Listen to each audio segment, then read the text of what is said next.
Ubutumwa bwiza bwa Yesu Kristo bwanditswe na Luka,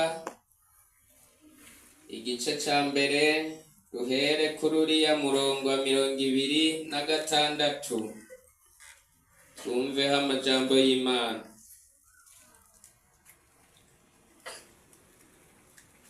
Handitse ngo kandi mu kwezi kwa gatandatu umumarayika Gaburiyeli atumwa n'Imana mu gisagara c'i Galilaya citwa Nazareti, ku nkumi ikowe n'umugabo yitwa Yosefu, wo mu nzu ya Dawidi.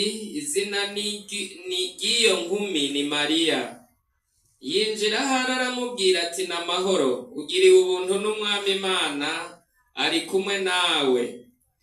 Ariko we ahagarika umutima cane w'iryo jambo, yibaza iyo ndamukanyi iyo ariyo. Umumarayika aramubwira ati ntaco utinya Mariya, kuko ugiriwe ubuntu n'Imana. Umva uzosama inda uvyara umuhungu, kandi uzumwite Yesu. Azoba mukuru, azokwitwa umwana w'Isumba vyose. Kandi Umwami Imana azomuha intebe y'ubwami ya sekuruza Dawidi, ahangame mu nzu ya Yakobo ibihe bidashira, ubwami bwiwe ntibugira iherezo.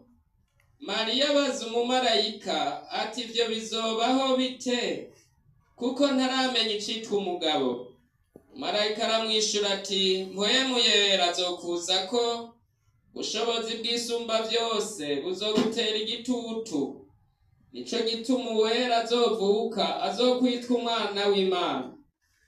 Kandi umve, Elizabeti mwene wanyu nawe atwaye inda y'umuhungu mu butamakazi bwiwe, uwitwa ingumba, kuniko kwezi kwiwe kwa gatandatu. Nukuko ata jambo rivuye ku Mana ribura ububasha.